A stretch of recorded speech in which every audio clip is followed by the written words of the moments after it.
Kamala Harris, dressed in a simple but elegant suit, entered the private jet cabin with a faint smile. After weeks filled with meetings and political obligations, she eagerly anticipated this trip. The Maldives, a tropical paradise, was where she hoped to unwind and recharge. The jet's luxurious interior featured plush leather seats, soft ambient lighting, and meticulously arranged amenities that resembled a five-star hotel in the sky.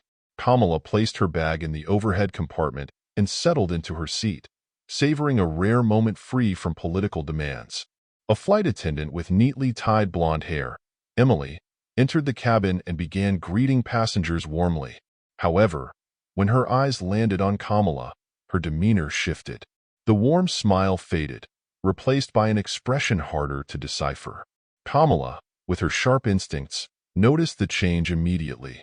She nodded politely, returning Emily's faint smile, but couldn't help wondering about the subtle shift in attitude. Emily glanced at the passenger list in her hand, her gaze lingering on Kamala's name before abruptly turning and heading toward the service galley, where another attendant awaited her. Kamala decided not to dwell on the incident and reclined in her seat, pulling out a book she'd been eager to read. Before Kamala could turn the first page, she sensed a gaze from across the aisle. A young woman, likely in her early 30s with long black hair, was watching her with a curious yet friendly expression. Kamala smiled, and the woman responded with a small nod before quietly opening her laptop. She appeared engrossed in her work as the plane prepared for takeoff. Emily returned to the cabin, this time avoiding Kamala's gaze and focusing on the other passengers. Kamala noticed how Emily spoke kindly to them, addressing their needs with genuine care. Yet, when Emily approached Kamala's seat, she placed a glass of water on the tray with a faint clink, saying nothing. Kamala raised an eyebrow but maintained her composure. She picked up the glass and smiled graciously. "Thank you, that's very thoughtful of you," she said. Emily's response was a strange smile, devoid of words, before she quickly retreated to the galley. Kamala sensed something unusual. This wasn't the first time she'd encountered hostility, but this felt deliberate. An hour into the flight, Kamala found it difficult to relax. She sat upright, sipping her water, and decided to shift her focus to the woman across the aisle. When their eyes met, the woman hesitated briefly before standing and walking over. "I'm Sarah," she whispered. "I couldn't help but notice that flight attendant doesn't seem to like you." Kamala offered a polite but cautious smile. "She's just doing her job," she replied. Sarah glanced around the cabin as if ensuring no one else could hear. "I overheard her talking about you near the galley. It worried me," Sarah added. Kamala kept her smile, though her eyes darkened slightly. "Thank you, Sarah. I'll keep that in mind." Sarah returned to her seat, but her concern lingered in Kamala's thoughts. Moments later, Kamala's gaze drifted to the galley. Emily's fleeting glance carried a coldness that Kamala couldn't ignore. Kamala reminded herself to stay calm. She tried focusing on her book, but the unease was palpable. Emily returned to the cabin with a tray of drinks, offering beverages to passengers with a fixed smile. When she reached Kamala, however, the smile faded. Emily placed a glass on Kamala's tray table with a sharp clink and a curt tone. "This is your drink," she said. Kamala's expression remained composed. "Thank you," she replied, her polite tone masking an inquisitive look. Emily arched a brow but said nothing, turning away with the tray. Nearby passengers exchanged glances, sensing the tension but remaining silent. Across the aisle, Sarah leaned forward, disapproval evident on her face. "Did you notice her attitude?" she asked softly. Kamala set her glass down. "Perhaps it's just been a long workday," she said, though she doubted her own words. Sarah shook her head but leaned back, her watchful eyes following Emily. As a human rights lawyer, Sarah was attuned to injustice and couldn't ignore the stark difference in how Emily treated Kamala compared to other passengers. Emily soon returned, this time without the tray. She stopped abruptly at Kamala's seat, crossing her arms. "Are you sure you booked this flight properly?" she asked, her tone icy and hostile. Her words drew the attention of nearby passengers, who looked on with discomfort. Kamala's demeanor remained calm. "I booked through my office. My documents were checked and confirmed when I boarded. If you need further verification, Please feel free to check with the captain or supervisor, she said evenly. Emily's dissatisfaction was apparent. I just want to ensure everyone is where they're supposed to be, she replied. Kamala placed her book on the tray table, her gaze sharp. If you have specific concerns, please address them directly. Emily's lips curled into a faint, mocking smile before she turned and walked away. Sarah stood up and approached Kamala. Do you need help? She asked in a hushed tone. Kamala smiled, grateful. Thank you, but I'd like to see what they intend to do next. Sarah nodded, but slipped a note onto Kamala's tray table before returning to her seat. Kamala unfolded it and read the simple warning. Be careful. I think she's up to something. Folding the note into her palm, Kamala reflected on the escalating hostility. Was it her identity or something deeper? From the galley, Kamala heard muted whispers between Emily and another attendant. Fragments like "not safe" and "report" stood out. Kamala tilted her head slightly, keeping her expression neutral. Across from her, Sarah's gaze was filled with unease. Did you hear that? Sarah whispered. Kamala nodded faintly. Let's see what unfolds. Emily returned with a passenger manifest. Can I see your booking documents again? She asked. Kamala's calm gaze cut through the tension. I already presented them when I boarded.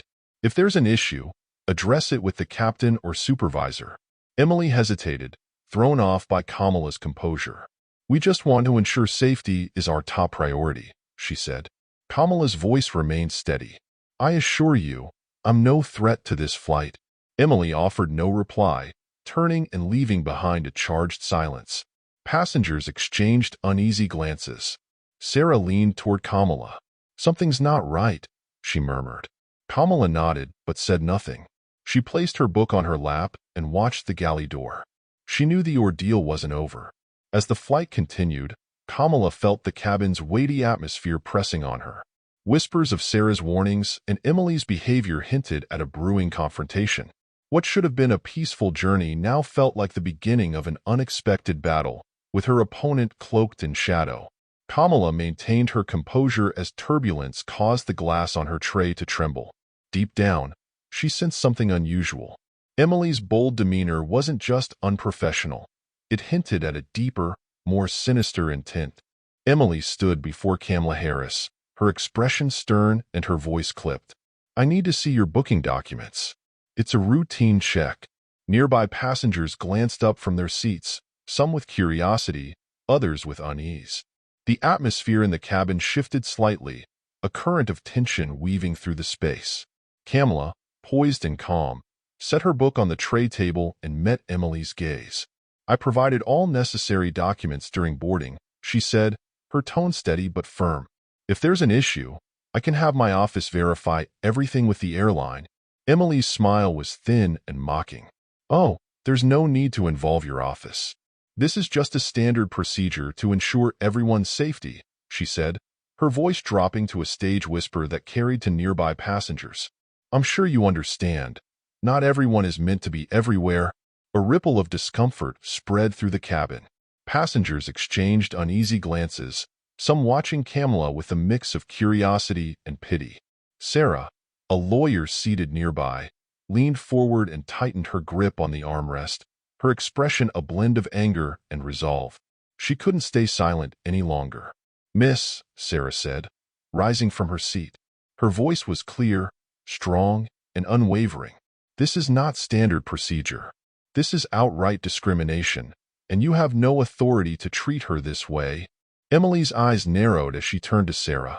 Ma'am, this does not concern you. We are ensuring the safety of everyone on board. Sarah's jaw tightened, but she didn't back down. As a human rights attorney, I'm well aware of passenger rights.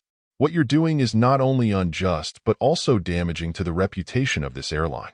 You're singling out an individual without cause, and I won't stand by and let it happen.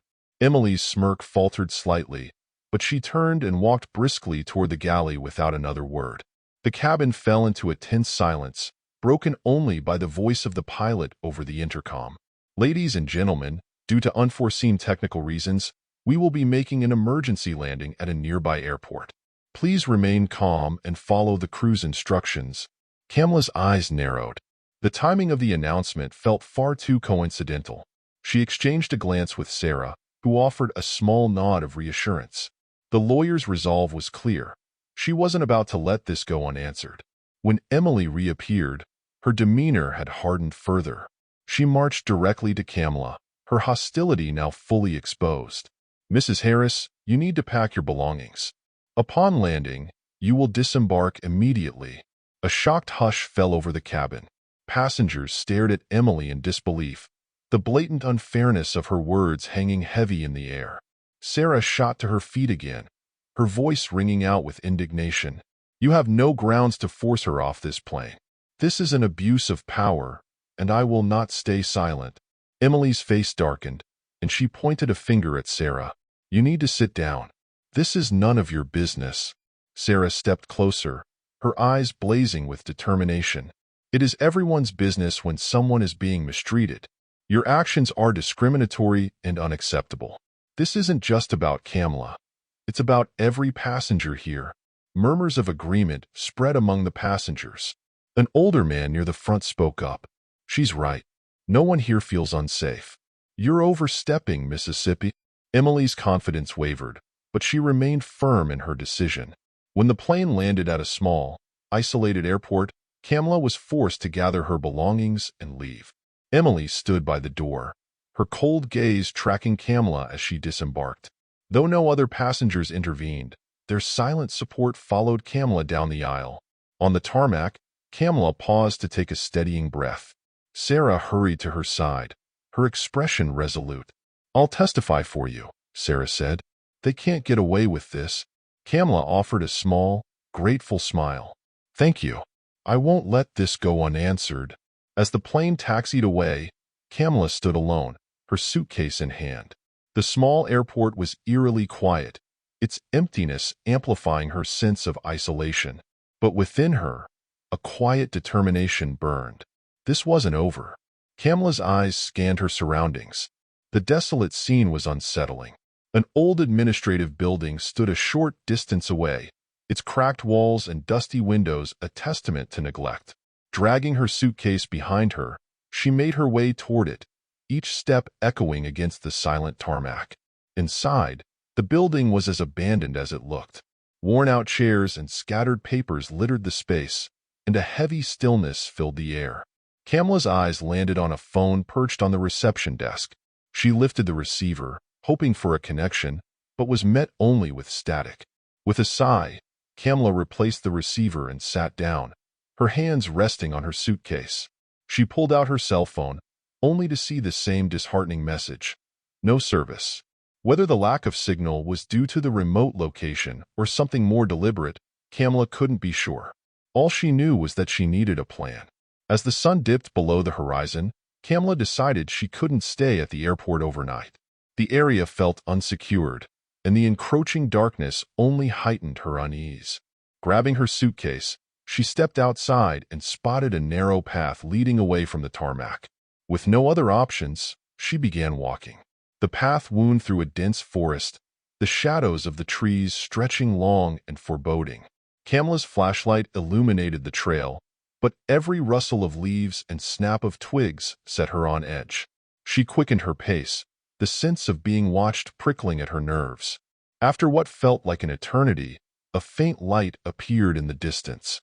Relief surged through Kamala as she approached a small village nestled at the edge of the forest. The sounds of life greeted her. Children laughing, music playing, and the comforting hum of conversation. The villagers, curious but kind, gathered around Kamala. A tall man with a steady voice stepped forward. "Ma'am, you look like you've had a rough journey. Can we help?" Kamala managed a tired smile. "I was left stranded at the nearby airport. I need to contact my office, but there's no signal there." The man nodded sympathetically. "The signal here isn't great either, but you're welcome to rest for the night. We'll do what we can to assist you in the morning." Grateful for their hospitality, Kamala was led to a small house where she was offered food and water. An elderly woman tended to her minor scrapes, while a young girl approached her hesitantly. "You're Kamala Harris, aren't you?" the girl asked, her voice trembling with awe. "I've seen you on TV. You're amazing." Kamala's expression softened. "Thank you," she said gently. "What's your name?" "Asha," the girl replied. "Well, Asha, you're already amazing. I believe you can do anything you set your mind to," Kamala said, her voice warm. Asha's eyes sparkled with determination. "But you're here all alone. Did something bad happen?" Kamala nodded. "Yes, but I'll be okay. I believe in standing up for what's right, and I won't let anyone get away with wrongdoing." That night, as Kamala lay in the modest house, her mind raced. The events on the plane, Emily's hostility, and the suspicious emergency landing. None of it felt random. Kamala knew there was more to uncover, and she was resolute in her determination to seek justice. Outside, the chirping of crickets intertwined with the soft murmur of the breeze. But within Kamala's heart, tranquility was fleeting. She knew the real challenge lay ahead, and she was ready to face it. Closing her eyes, she pressed her lips into a firm line, her resolve unshaken. "They believe they can disgrace me without facing consequences," she thought. "I'll show them otherwise." No one escapes justice. Morning in the quiet village began with peaceful sounds. Roosters crowed in the distance, children's laughter echoed, and soft conversations floated through the air. Kamala awoke in a humble room, sunlight spilling through the curtains. Though tired from her arduous journey, her eyes sparkled with determination. This wasn't merely an interrupted trip. It was a chance to confront injustice. The villagers, warm and welcoming, prepared breakfast for her. During the meal, Jamal, the village chief, approached with significant news. "We contacted someone in a nearby town who can assist you in reaching a place with phone signal," he said, his voice both kind and purposeful. "We'll take you there when you're ready." Kamala's gratitude shone through her smile. "Thank you, Jamal. Your kindness means the world to me." While waiting, she spent time speaking with the villagers. A young girl named Asha hovered nearby, barely able to contain her excitement. "Are you really Kamala Harris?" she asked, her eyes wide with awe. "I've seen you on TV. I want to be strong like you when I grow up." Placing a gentle hand on Asha's shoulder, Kamala said, "You're already strong, Asha. Believe in yourself, and you can achieve anything." Kamala's words made Asha's eyes shine with newfound confidence. "What will you do now?" Asha asked, her voice brimming with trust. Kamala took a deep breath, gazing at the horizon. "I'm going back home to make things right. Nobody has the right to treat others unfairly." After hours in an old pickup truck, Kamala reached a small town where she finally found a phone signal. She immediately called her office. Her assistant Kevin's voice, filled with concern, greeted her. "Kamala, we've been so worried. What happened?" Kamala steadied her voice. "I'll explain everything when I'm back, but right now, prepare for a press conference. This is bigger than me. It's a fight against injustice." Later that day, Kamala arrived at a major airport in Washington. Kevin and her legal team awaited her. The drive back to her office was tense, emotions running high. Kevin, usually calm and composed, was visibly upset. The airline issued a statement, he said with biting sarcasm. "They're calling it a routine safety decision." Kamala raised an eyebrow. "Do they really think I'll accept such an excuse? We have witnesses and evidence. They won't get away with this." Kevin nodded. "We've contacted Sarah, the passenger who defended you. She's willing to testify." Another passenger recorded the entire incident, and the video is already viral on social media. Kamala leaned back, her determination burning brighter. "Good. We'll make sure this doesn't get swept under the rug. This isn't just about me. It's about everyone who's been silenced." The next day, Kamala addressed a sea of reporters outside her office. Cameras clicked as she stepped to the podium, her dark suit exuding confidence. Her voice was steady but filled with emotion. "Yesterday, I experienced something no one should ever endure. On a flight to the Maldives, I was insulted, targeted, and removed without justification." She paused, letting her words sink in. This wasn't just an act of discrimination. It revealed a system that believes it can operate without accountability. But we're here to change that. Her powerful words resonated deeply. Within hours, the hashtag #JusticeForKamala trended online, capturing widespread attention. The airline's initial denial only fueled public outrage. Investigative journalists uncovered that Emily, the flight attendant, had acted under instructions from an airline executive with political motives to target Kamala. Kamala's legal team seized the momentum. They filed a lawsuit against the airline, alleging discrimination, harassment, and abuse of power. Witnesses, including Sarah and the passenger who filmed the incident, agreed to testify. "This lawsuit isn't just about my dignity," Kamala said during an interview. "It's about ensuring no one else endures this." That evening, as Kamala reviewed legal documents, Kevin entered her office with urgent news. "We received a crucial tip," he said, handing her a folder. "Another flight attendant has come forward. She claims Emily was following orders from higher-ups." Skimming the folder, Kamala's expression hardened. "Which higher-ups?" "An airline executive," Kevin replied. "He's politically connected and wanted you off that flight." Kamala closed the folder, her resolve unshaken. "This isn't just discrimination. It's a conspiracy. And we'll uncover the truth." The story became a national sensation. Details of Kamala's ordeal, from Emily's hostility to the humiliating removal, dominated headlines. The hashtag Justice for Kamala grew into a rallying cry for those who'd faced injustice. Human rights activists, political figures, and everyday citizens united in support of her fight. The courtroom was packed on the day of the trial.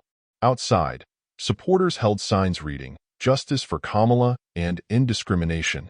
Cameras captured every step as Kamala entered, calm but resolute. Inside, the tension was palpable. Emily sat on the defendant's side, visibly uneasy.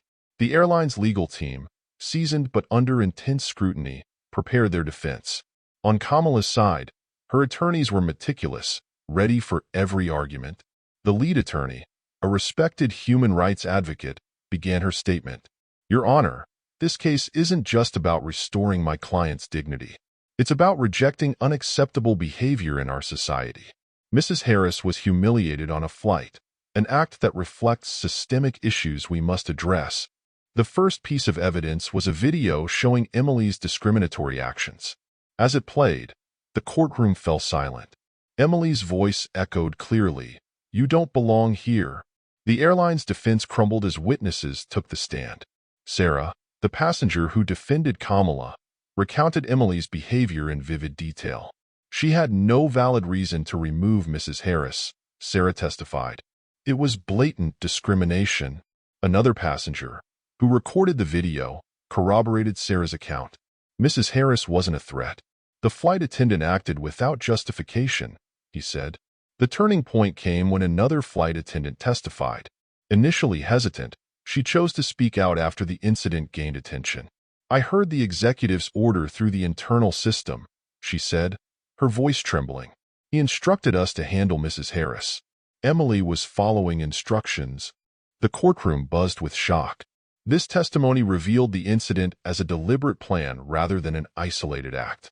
Kamala's team seized the moment, presenting evidence linking the executive's order to political motives. As the trial progressed, public support for Kamala surged. The case became a symbol of resistance against systemic discrimination. Activists and organizations rallied behind her, pushing for broader changes in airline policies. After weeks of proceedings, the jury delivered a unanimous verdict in Kamala's favor. The airline was held accountable for its actions, facing hefty penalties and a mandate to reform its practices. Outside the courthouse, Kamala addressed the crowd. "This victory isn't just mine.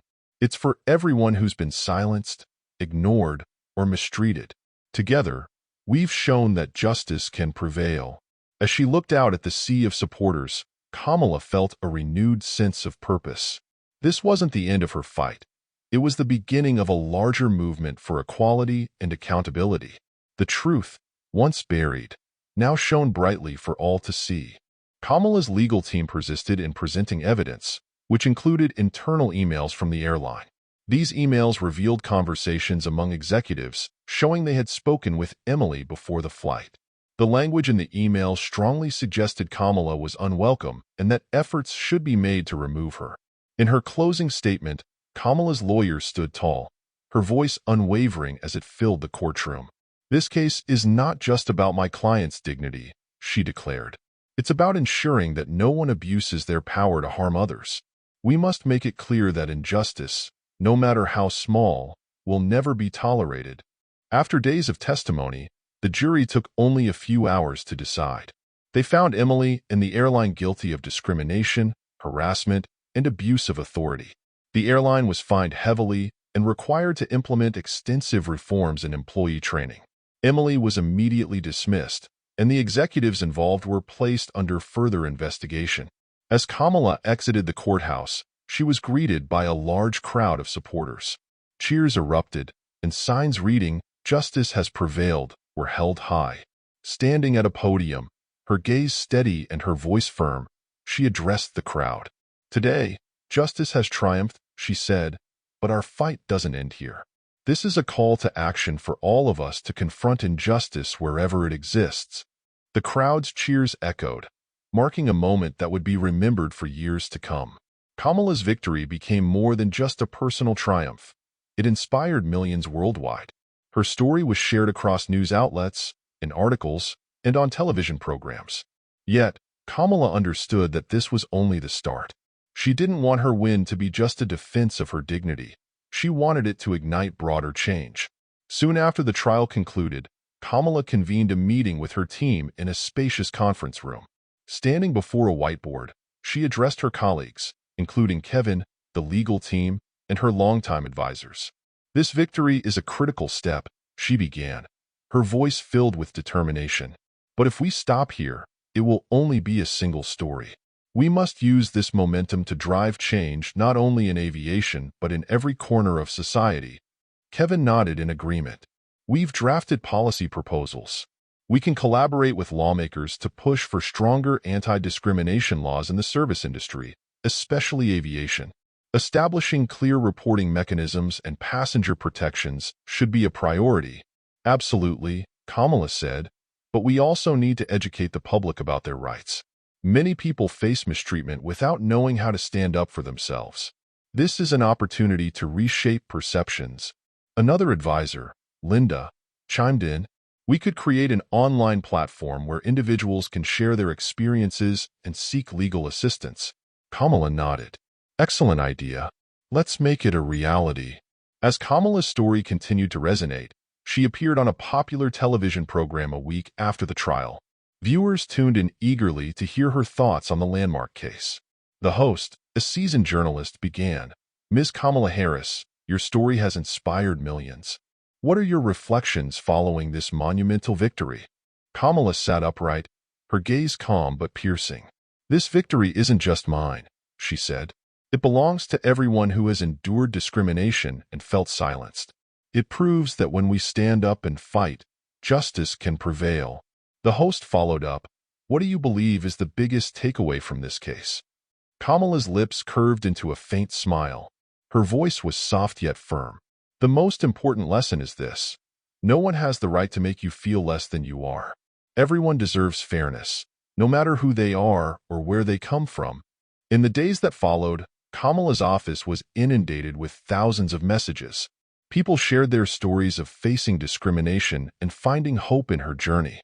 One young woman wrote, "I was denied service at a restaurant because of my skin color. Your story gave me the courage to fight back." An elderly man shared, "I stayed silent for years about the injustices I faced, thinking they didn't matter.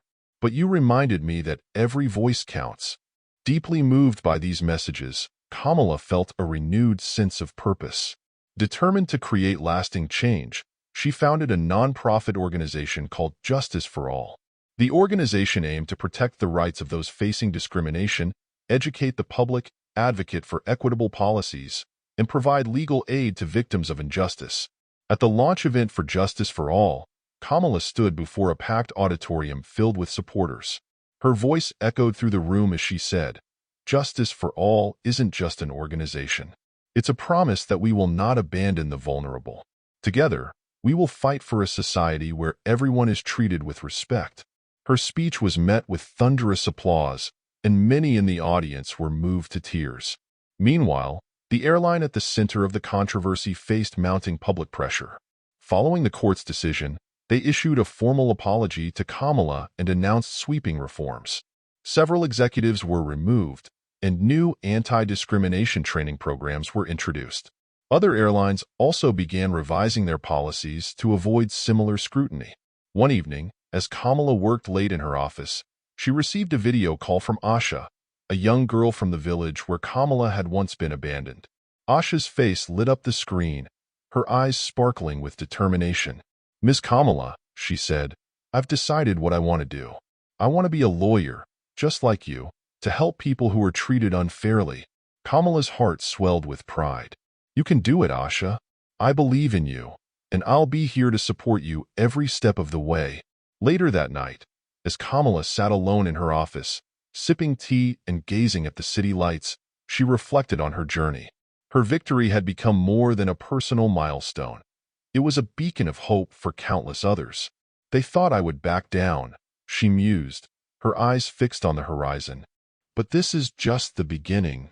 As the weeks went by, Kamala and her team worked tirelessly to expand justice for all. The organization attracted financial support from donors and businesses and mobilized thousands of volunteers nationwide. One morning, Kevin entered Kamala's office with a thick folder in hand. "Kamala, we've received over 2,000 requests for assistance in the past 2 weeks," he said, his tone a mix of excitement and concern. The cases range from workplace discrimination to denial of services and abuse of power in various industries. Kamala's resolve only grew stronger as she read through the stories. "We need to act now," she said. "No one should feel powerless for another second." To amplify their mission, Kamala began organizing community forums in major cities. At one event in Chicago, thousands gathered to hear her speak. Standing on stage, she addressed the crowd, her voice filled with passion. "I stand here not just for myself, but for everyone who has faced injustice. Together, we can fight for a better world. Each step we take brings us closer to a brighter future." The audience erupted in applause, their cheers a testament to the impact of her words. Kamala's journey had transformed into a movement, proving that one person's courage could inspire change on a global scale. And as she continued to fight for justice, she knew the best was yet to come. As the audience erupted in applause, a young woman sitting near the front wiped tears from her eyes. She leaned toward her friend and whispered, "She's not just speaking for herself. She's speaking for all of us." Meanwhile, the Justice for All movement continued to gain traction. Volunteer attorneys from all corners of the country joined the initiative, offering free legal support for urgent cases. Several prominent corporations also stepped forward, pledging to strengthen their anti-discrimination policies and sponsor community education programs. Sarah, the lawyer who had represented Kamala during the flight incident, became one of the organization's key strategists. During a brainstorming session, Sarah suggested a groundbreaking idea. "We should implement human rights education in schools and workplaces," she proposed. "Many people don't even realize they have rights that protect them. If we start educating early, we can prevent misconduct before it happens." Kamala nodded in agreement. "That's an excellent suggestion. Let's roll out pilot programs in the communities that need them the most." The team quickly began planning.